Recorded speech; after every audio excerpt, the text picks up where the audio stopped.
Hello and welcome. You're watching WION World is One. My name is Mohammed Saleh, and let's start this broadcast by taking a quick look at what is making headlines at this hour.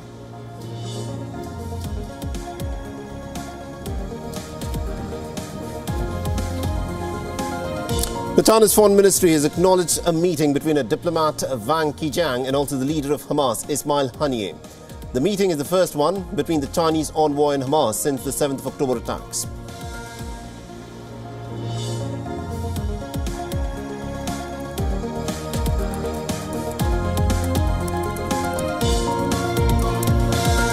The United States and Germany pledged to provide Ukraine with additional weapons and ammunition package during a meeting of the Ukraine Defense Contact Group. The meeting was held at the German Ramstein US Air Base.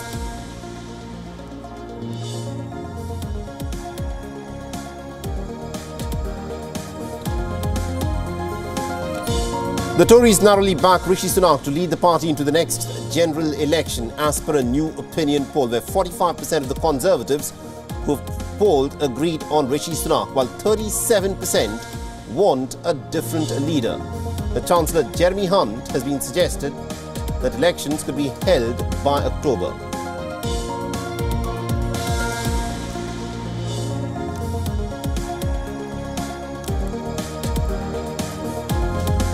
A probe has been launched at the clinic where Kate Middleton had her abdominal surgery after a staff member tried to access her private medical records.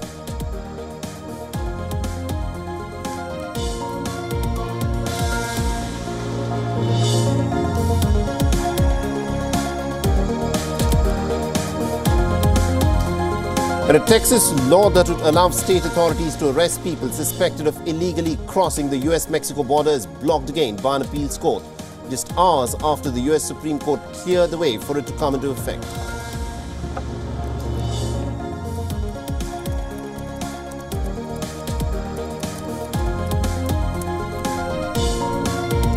The South Korean and US militaries conduct joint military drills titled the Joint Wet Gap Crossing Exercise at the Yeoncheon, just below South Korea's border with North Korea.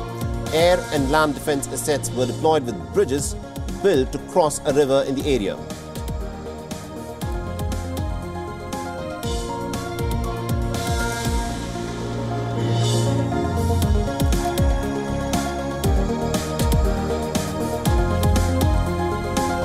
And search operations are underway for at least about 5 crew members of a South Korean tanker that capsized off the Japanese coast early on Wednesday. The tanker that was carrying chemicals tilted over while in some rough water as it took refuge near a Japanese island.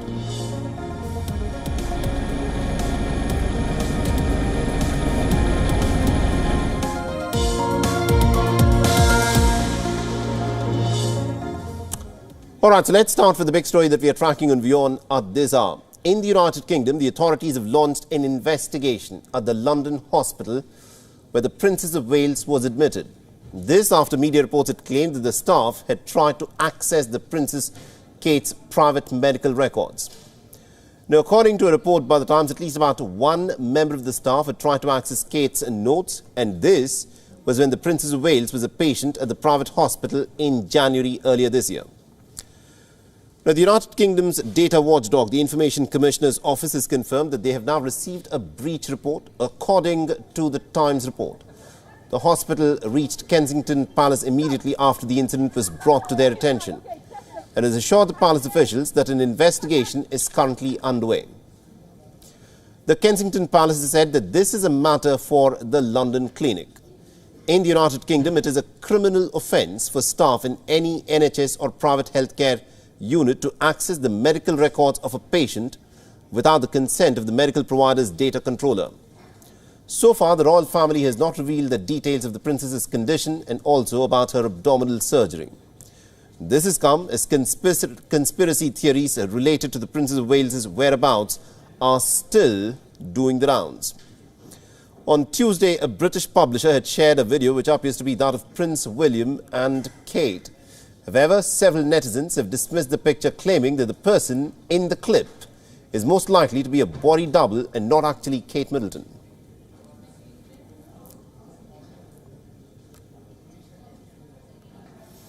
All right, now to give us more information in terms of what, of course, is happening in this entire controversy, we're being joined by royal commentator Richard Fitzwilliams, who's joining us live from London. Now, Mr. Fitzwilliams, the fact that people are interested in the British royalty is a given, but why has this case created so much controversy, and what do we know about the probe that's in fact been launched about the staff member who seems to have tried to hack and gain access into the Prince's medical records? Well, what's known apparently is, as you mentioned, at least one member of staff has been involved in this. I mean, it's absolutely scandalous. The London Clinic is a highly prestigious hospital. The Queen, Prince Philip, Princess Margaret have stayed there in the past, and also, of course, this is not only where Catherine was for her abdominal surgery, which she underwent and is now recuperating from, but is also where King Charles was briefly. Indeed, the two members of the royal family were at in the same hospital at the same time. It's an extraordinary thing to have happened, and very clearly, if a culprit is caught, I mean, as you mentioned, it is a criminal offence and a very, very serious matter. It brings to mind what happened when Catherine was suffering from acute morning sickness in 2012, and there was a so-called prank call from two Australian DJs with tragic consequences when a nurse was fooled by this. So it's absolutely appalling. You mentioned also the conspiracy theories. I mean, it's absolutely bizarre that they still continue, but there still are plenty of them. You are in the age of the net, and it's impossible to police it. Now, Mr. Fitzgerald, also the fact, you touched upon the conspiracy theories as well. Why is there this it's in fact been given a term, it's being called Kate-spiracies now. Why is there, this belief, wide belief that even though the royals have put out this photograph of Prince William and Kate going out shopping, they say that this individual is actually not Kate Middleton, but is likely to be a body double? No, but I mean, this is absolutely impossible. You can't stop someone trying to propagate some idea of that sort. I mean, what appears to have happened was that they were locally at a location in Windsor, and a member of the public apparently took I think it's a 13-second video, which it almost, I mean, it's them, and indeed what is important and I think of relevance is the fact that she underwent a serious operation. She's been seriously ill and indeed was in hospital for nearly a fortnight. Now we see her carrying shopping and interacting with her husband. It's a good sign, and indeed what we've been looking for a very considerable period of time, because as viewers will be perfectly well aware, there's been a long hiatus since last Christmas. We hadn't actually seen a photograph of Catherine until, of course, the fateful one, which was edited and released on Mothering Sunday, and it did later transpire that she had edited it. It was taken by Prince William, but she did apologise for that. But the problem with all of this is that 2.5 months since we last saw her is a very long period of time. I think it would have been helpful if there had been a photograph or some statement released during that time. Absolutely. Thank you very much indeed, Mr. Fitzgerald, for joining us and getting us that perspective there.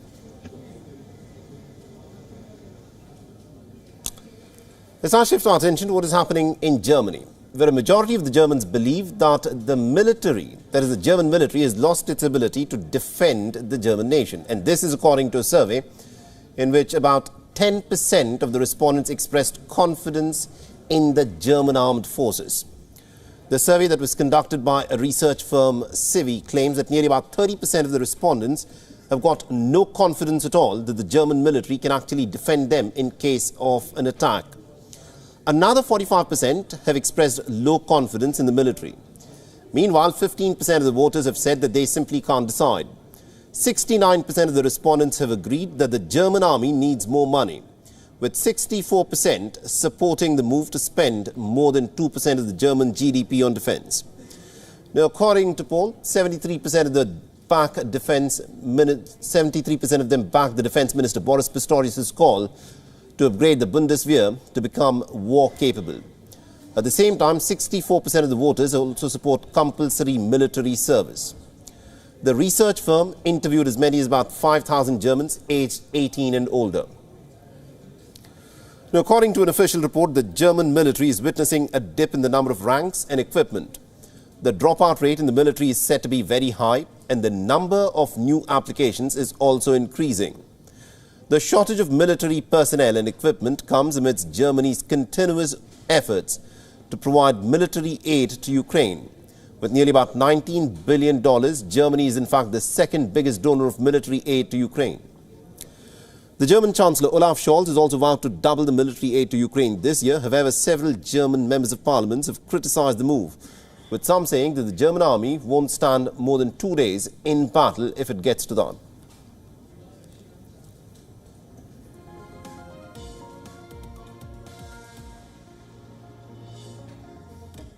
The Rishi Sunak is to introduce a bill in the parliament to fulfill its promise to phase out smoking amongst young people by banning tobacco sales for people below a certain age. Tobacco and Vapes Bill, if passed unamended, will be one of the world's toughest anti-tobacco laws and will prevent children 15 and under from ever being able to legally purchase tobacco products. The government has said that smoking itself would not be criminalized and that anyone who can legally buy tobacco products will not be prevented from doing so in the future. Now, the former Prime Minister Liz Truss is one of the several members of the ruling party to say that they will vote against this legislation. Many critics have argued that Rishi Sunak's move is unconservative. The British government has said that smoking costs its National Health Service and economy an estimated $21.63 billion per year. Rishi Sunak said that in order to build a better future for Britain's children, there was a need to tackle the biggest preventable cause of ill health, disability and death, and that is smoking. Incidentally, a sharp rise in vape use by non-smokers and also young people has forced the British government to consider tougher controls. Under the proposed legislation, there will also be new powers to change as to how vapes are displayed in shops, restrict vape flavors and also packaging intentionally marketed for children to combat the rise in the use of e-cigarettes.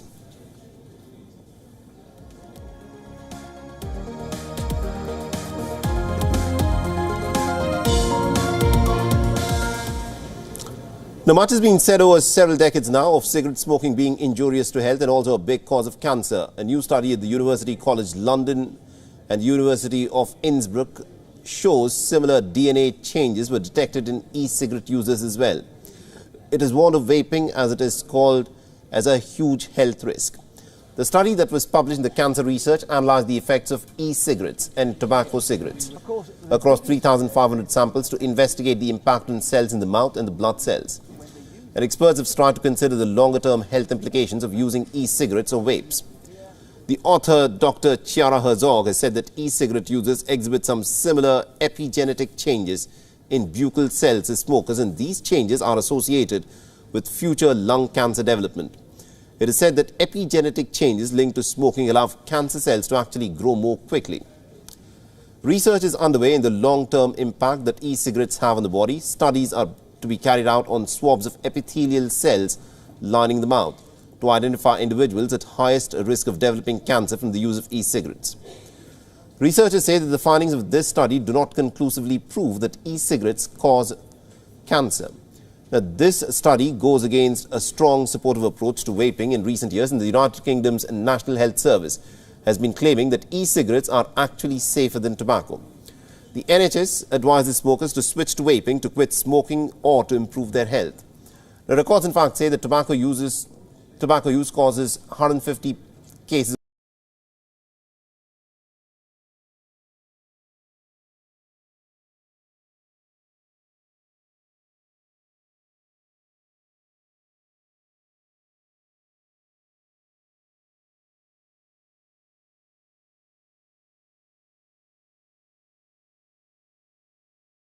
He stated a consignment of almost about 200 tons of food aid had reached starving people in northern Gaza on Tuesday. It reached a week after being dispatched via a maritime route from the Cypriot port of Larnaca. Now, the World Central Kitchen, working with the United Arab Emirates and Spanish charity Open Arms, sent the food via the 322-kilometer sea route from Larnaca to a makeshift jetty off Gaza. The consignment arrived off Gaza on Friday, and this is what you need to know about this organization. The renowned Spanish chef José Andrés is the founder of the World Central Kitchen. Andrés is a Spanish-born chef who moved to the United States years ago to work in restaurants in New York City and Washington, D.C. He helped open several restaurants in the nation's capital and then created his own restaurants around the country. While working in the U.S. capital, Andrés volunteered at D.C. Central Kitchen, which repurposes food in the city to provide for those in need. The stint at D.C. Central Kitchen sparked his interest in philanthropy.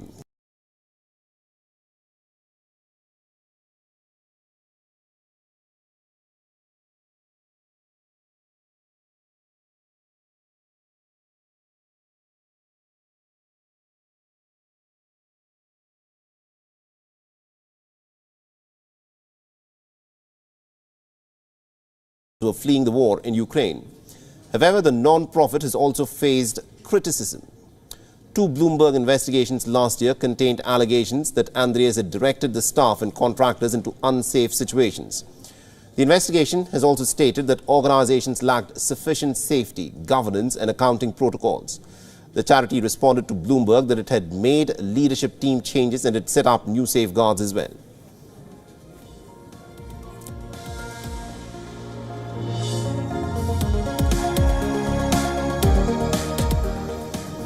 A pristine treasure of the United Kingdom's natural heritage is under siege. The River Test, renowned for its crystal clear waters and also vibrant ecosystem, is facing a dire threat from raw sewage pollution. The sewage fungus is actually killing aquatic life and threatening the river's ecosystem. In Hampshire, England, the tranquil flow of the River Test has been disrupted by a pretty grave ecological crisis. It's a rare chalk stream that is famous for its trout and salmon fishing. Recent heavy rainfall has also overwhelmed the local sewage plant, unleashing untreated human waste directly into the river. And this has now sparked a rapid proliferation of sewage fungus, suffocating aquatic life and also endangering the delicate balance of the river's ecosystem. It's just killing it, just completely killing the river system, an ecosystem which is fragile anyway with, changing climate and, the extreme weather patterns we have coming through. And this, doing the samples, giving a clear indicator that the sewage coming in that side is killing our invertebrates. The chalk streams like the River Test are in fact rare gems of biodiversity, home to a variety of aquatic species. However, the excessive nutrients in the sewage has now fueled the unchecked growth of sewage fungus, endangering the river's unique ecosystem. Southern Water, the utility that is responsible for the sewage plant, has in fact blamed the crisis to the heavy rainfall. Local residents and also environmental advocates and even celebrities like James Murray have strongly protested this environmental catastrophe, calling for immediate action to safeguard the River Test. Yes, it might have been a damp February, a very damp February, but that doesn't mean that they should be putting raw sewage directly into the river. It just doesn't. It's unforgivable. Now, despite assurances from Southern Water, conservation groups have been insisting that investments in infrastructure, along with proactive measures to mitigate the impact of extreme weather events, are essential to preserving the integrity of the River Test. As the battle to save the River Test rages on, the urgency of addressing the root cause of sewage pollution has never been more apparent.